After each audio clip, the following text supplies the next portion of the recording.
Hi everybody, welcome back to Whole Wellness, and this is video number 7 in the series on gaslighting. I left off in video number 6 talking about how it was March of 2022 when I got this, what you could call an ass chewing text, a huge long text from my sister. It came out of nowhere. Nothing had happened. What prompted it? We had not talked intimately on a deep level for 2 years. It was July of 2020 when this text exchange happened where we had a misunderstanding, and I had asked her if she would be willing to meet with me to talk about this text exchange we had, because I also wanted to share with her at that time that I was in counseling, and she didn't want to hear any of it. She shut me down over and over again. I think I asked her 3 different times, please, can we talk? And she said, you want me to meet with you to talk about how sucky our family is and blah, blah, blah. No, thank you. And she kind of responded in a nasty way. So at that time, I was like, well, what else am I supposed to do? I guess, I've lost my sister. At that time, that's what I thought. Fast forward a year and a half till March 2022.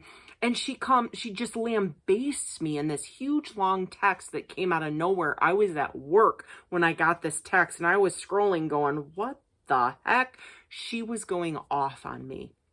And that's why I call it an ass chewing text. And then I said to her, in response to that text, I think we should meet to talk in person. You've said a lot in this text. And then she responded she was willing to meet with me. And so when my sister finally agreed to talk to me in March of 2022, after she sent me that ass chewing text, I was excited. I was so happy to be able to talk to her again, that I knew I had this one shot to reconcile with my sister, and I better make it count. So I prepared for this conversation with her. I did a timeline. I went back and read through all of our texts. I did charts. I journaled. I did all this stuff, and we left off in video number 6 talking about how I prepared for this conversation with my sister, because I wanted to make sure that I didn't go into this conversation with her emotionally charged. I wanted to make sure I went in with a clear head, armed with just the facts. The problem was that in getting myself prepared for this conversation and making a timeline and notes and journal entries and sorting out my feelings, the glaring thing that came out was how unfair and unjust and unreasonable my sister was being.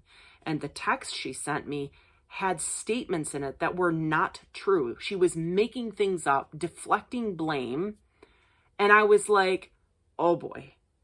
So I had spent a lot of time preparing for this conversation just by defending myself and correcting all of the things that she had in her text listed that was not true. And I was like, this is not a good feeling. I had this feeling in the pit of my stomach. Something is not right here. I still was hopeful, but I went into the conversation very concerned, because unless I kind of knew going into the talk that unless she sat down in front of me and said, oh my gosh, I can't believe what I said in my text to you. I really love you. We got to talk this out and figure it out. Unless she did that and approached it like that, it was likely that the conversation was not going to go well, because even her ass chewing text a couple weeks before we actually met was like, where the heck did she come out with that accusation? She said things in her text that were like, what? So we met, and as I mentioned in video number 6, my tail started tingling the moment I sat down. And it wasn't nerves. It was literally, oh my gosh, this is not going to go well. I already know. My gut was telling me this is not going to go well. As soon as we sat down, the spotlight was on me. She accused me of things that weren't true. She blamed me for the breakdown of our relationship. I didn't feel like we were on the same page for this conversation. I didn't feel like we had the same goals in mind. And it was very evident to me within the first few minutes of sitting down that she had not prepared at all for our conversation. She had not organized her thoughts. She did not have specific questions for me. It was kind of like she was flying by the seat of her pants.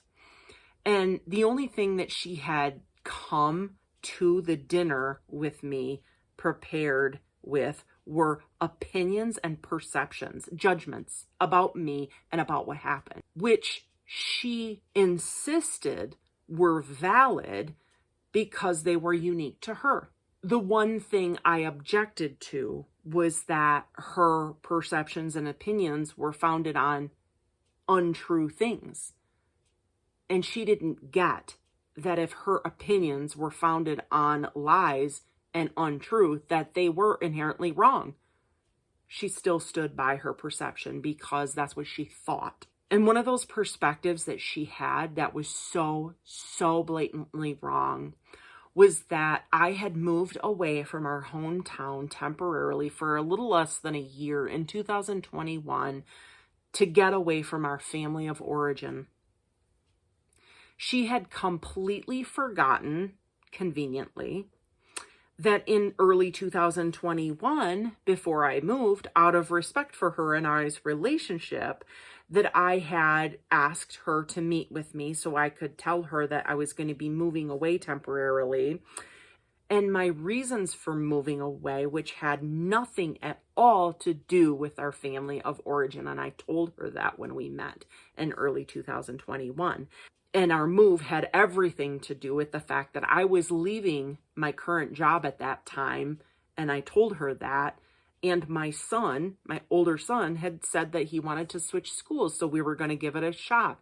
But somehow, my sister, even though I talked to her about this and met with her in early 21 before we left the area, she somehow twisted everything around, completely forgot that I told her all of this stuff, that I had made the effort and the point to be very open and transparent and honest and clear with her about why we left the area and moved. But somehow my sister developed the false perception that me and my family moved away from my hometown to get away from my family of origin and her. And if that wasn't preposterous enough, she conveniently forgot that throughout 2021, when I had moved away, the times where me and my family had come back into our hometown to visit for a while, we would always visit with family. So it made no sense. So her perception was not only founded on lies and mistruths and things she made up in her head, it also didn't even make any logical sense. Why would we come back and visit my family if my whole point of moving away was to get away from my family? And by March 2022, which wasn't that much later, she had convinced herself of this. And then at one point during the talk, my sister just stopped the conversation and looked at me. And she goes, "Are you looking for an apology?" And she looked at me like it was a ludicrous thing that had just occurred to her, that, what? Am I looking for an apology? And I can admit that I was stunned by her tone and her fierceness when she said that. I honestly responded, well, not exactly, because to me it wasn't about an apology. It was about so much more, like understanding. I said, I'm actually looking for us to reconcile by understanding where we stand and where we're coming from, each of us. And at another point in the conversation, she kind of stopped mid-sentence and leaned forward and goes, "Do you even trust me?" And I was so caught off guard by her tone again. Like, even the notion that I might not trust her was appalling to her. And we hadn't even really talked about anything or resolved anything. And I tried to gently tell her honestly that no, I mean, she had destroyed my trust when she disrespected me so bad and showed that she didn't care about my feelings and what I was learning through counseling, and how she blatantly disregarded me and my this profound experience that I was going through, and didn't want to talk back in 2020 when I had basically begged her to. I was kind of treading gently in the conversation then in 2022 by saying, not really, but her ego, visibly her ego was wounded. Like, that's all that mattered to her, was that I trust her blindly and that I don't expect an apology. And I did take the opportunity when I could to put the actual facts in front of her, but it didn't do any good. It was like, I told her I had prepared for the talk. I was very transparent with her. I had told her that I reread some of our texts and I had done a timeline just to make sure that I had the facts before me, because I didn't want to be emotional and because she knows me. I tend to be emotional. So at one point I said, one of the questions I had for her was, throughout 2021, I initiated 38 texts to you, and I actually sent you birthday messages, a couple of them firstly saying happy birthday and then following it up with, what'd you do on your birthday? How'd you celebrate? And you never reciprocated a birthday wish to me. And you also only initiated 11 texts to me throughout 2021, whereas I had initiated 38 to you. And yet you came out with this ass-chewing text blaming me for not maintaining our relationship and dumping the responsibility solely on me. And here's all this evidence to suggest otherwise. I said, how can you accuse me of not maintaining our relationship in the face of these facts? And she came back with the response, but you gave me the impression that you didn't want to have a relationship. And I was like, how would I give you the impression? What did I do? Why do you have that impression? I never said I didn't want to have a relationship. I never even hinted. In fact, I did just the opposite when in 2020, I fairly begged you to talk to me, and you're the one who said, no, you didn't want to talk. And she responded, well, you didn't seem like you wanted to talk. I was like, seeming is not the same thing. I said, like what specifically gave you the impression that I didn't want to have a relationship with you? She then turned it around on me and said, well, I didn't keep track of every conversation we had. I don't keep track of records with every single person in my life like you do. And I was like, really? She was very defensive in saying things like, well, you gave me the impression. I can't remember everything that you did, but you gave me the impression. And just because your impression is different from my impression doesn't mean it's wrong. It was kind of like, after all of those little exchanges we had, or I felt like I was just a robot running into a wall. It was circular logic. I wasn't getting anywhere with her. There was nothing progressing in the relationship. I wasn't feeling like we were coming together. It didn't matter what I said or how I tried. Like, even the numerous times I tried to present facts to her, it didn't matter what kind of facts I presented. She had an excuse or a reason as to why she had her perception, regardless of the facts. She had her perception, and there was no changing her perception. It was clear to me that she was bent on deflecting everything. And we were hitting a wall over and over again. And so I was like, it kind of got to the end of the evening and I was like, we haven't accomplished anything.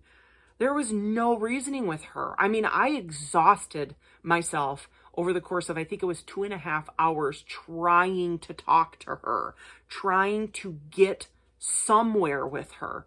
And it was like, it's very hard to describe. I even remember the look on her face. She was so... there was like nothing there. Like, she wasn't my sister. I don't even know who this person is anymore. Trauma fools us into believing that what seems actually is.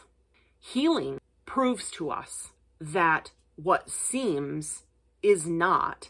Healing also teaches us to differentiate between what seems to be and what actually is. And I didn't know who the person was sitting across from me at that table. This conversation was like, oh my gosh, after 2 hours, I was like, what am I even doing here? I was so bored, honestly, because there was no intimate connection with her. There was no resolution. There was no clarification. There was no understanding. Not once did she own that she played any part in the dissolution of our relationship. She did not accept any sort of responsibility for the difficulties.